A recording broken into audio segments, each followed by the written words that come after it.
Electoral bonds को लेकर हुए हंगामे या फर्जी वोटिंग के आरोप सुन चुके हैं, तो अब गुजरात में हुए इस खुलासे को सुनिए, जहां 10 गुमनाम राजनीतिक पार्टियों को 4,300 करोड़ रुपए का चंदा मिला है। इन पार्टियों का आपने कभी नाम तक नहीं सुना होगा। इन पार्टियों ने गुजरात में हुए पिछले 3 चुनावों में कुल मिलाकर मात्र 43 प्रत्याशी ही उतारे थे और इन 43 प्रत्याशियों को तीनों चुनाव में कुल मिलाकर मात्र 54,069 वोट ही मिले, लेकिन चंदा 4,300 करोड़ रुपए का मिला। क्या है पूरा मामला? कौन है ये गुमनाम पॉलिटिकल पार्टीज जिन्हें चंदे में 4300 करोड़ रुपए मिले हैं?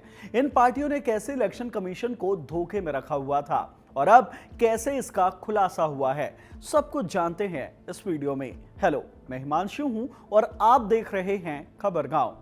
दैनिक भास्कर ने गुजरात के पिछले 3 चुनावों में पॉलिटिकल पार्टीज को मिली चुनावी चंदे पर एक विस्तृत रिपोर्ट तैयार की है, जिसमें बताया गया है कि कैसे 10 गुमनाम पॉलिटिकल पार्टीज चुनाव आयोग को धोखे में रखी हुई थी। चुनावी रिपोर्ट में अपना खर्च महज 39,02,000 रुपए बताया था, जबकि ऑडिट रिपोर्ट में अपना खर्च 3,500 करोड़ रुपए। इसे आपको एक चार्ट में डिटेल से समझाते हैं। सबसे पहले बात लोकशाही सत्ता पार्टी की। साल 2020 से 2022 के बीच इस पार्टी को 1,045 करोड़ रुपए का चंदा मिला। जब ऑडिट रिपोर्ट फाइल की तो बताया गया कि 1,031 करोड़ रुपए चुनाव में खर्च कर दिए, लेकिन चुनाव आयोग को जो ब्यौरा दिया उसमें इस पार्टी ने खर्च 2,27,000 रुपए का ही बताया। लेकिन फर्जीवाड़ा सिर्फ इतना ही नहीं है। लोकशाही सत्ता पार्टी के ऑडिट रिपोर्ट के मुताबिक उन्हें 1,045 करोड़ रुपए का चंदा 2020 से 2022 के बीच मिला था, जिसे उसने चुनाव में खर्च किया, जबकि लोकशाही सत्ता पार्टी ने आखिरी बार साल 2017 में हुए गुजरात विधानसभा चुनाव में ही हिस्सा लिया था। उसके बाद इस पार्टी ने चुनाव ही नहीं लड़ा है। ये तो एक फर्जीवाड़ा हुआ। 10 के 10 पार्टियों को लेकर ऐसे कमाल के खुलासे हुए हैं। सत्यवादी रक्षक पार्टी का मामला देखिए। साल 2023-24 में इस पार्टी ने 7,442 लोगों से 142 करोड़ रुपए का चंदा लिया, बिना उनका पैन कार्ड नंबर लिए हुए। नियम कहता है कि अगर मोटा चंदा दे रहे हो तो पैन कार्ड नंबर देना होगा।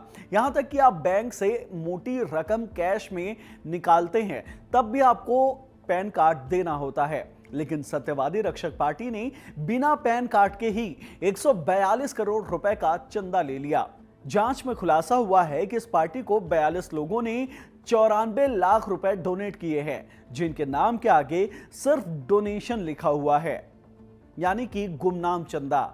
दैनिक भास्कर ने इन 10 में से कुछ दलों के अध्यक्षों से बात की है।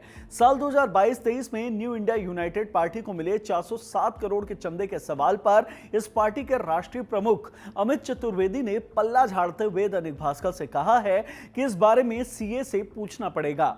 इलेक्शन में कितना खर्च हुआ उसका डेटा अपलोड कर दिया था, लेकिन पार्टी छोटी है इसलिए 15 दिन में ही डेटा गायब कर दिया जाता है, यानी कि अपना पल्ला झाड़ लिया गया। ठीक ऐसा ही कुछ जवाब दिया है सत्यवादी रक्षक पार्टी के कार्यकारी प्रमुख बीरेन पटेल ने। बीरेन ने दैनिक भास्कर से कहा है कि वो अकाउंटिंग के मामले में ज्यादा समझ नहीं रखते हैं, इसकी जानकारी सीए या एडवोकेट के पास है। चुनाव को लेकर पूछे सवाल पर उन्होंने कहा है कि पार्टी आने वाले चुनाव में हिस्सा लेगी और 80 से 90 प्रत्याशी चुनाव पर उतारने वाली है। गुजरात मुख्य निर्वाचन आयुक्त की कंट्रीब्यूशन रिपोर्ट के मुताबिक इन सभी 10 पार्टियों को 23 राज्यों के लोगों से चंदा मिला है। Association for democratic reforms ADR की रिपोर्ट के मुताबिक इन सभी 10 पॉलिटिकल पार्टीज के ऊपर मनी लॉन्ड्रिंग करने या फिर टैक्स में चोरी करने के आरोप लगाए गए हैं। चुनाव में बहुत ही मामूली रकम खर्च की गई है, लेकिन ऑडिट रिपोर्ट में इसे बहुत बढ़ा चढ़ा कर दिखाया गया है, यानी पैसे को कहीं और घुमाया गया है। गुजरात के चीफ इलेक्टोरल ऑफिसर ने इसी रिपोर्ट और शक के आधार पर इन पार्टियों के खिलाफ आयकर जांच की मांग की है। साथ ही इन पार्टियों को डीलिस्ट भी कर दिया गया है, यानी इनका पंजीकरण रद्द कर दिया गया है। पिछले दिनों देश में इलेक्टोरल बॉन्ड को लेकर जोरदार हंगामा मचा।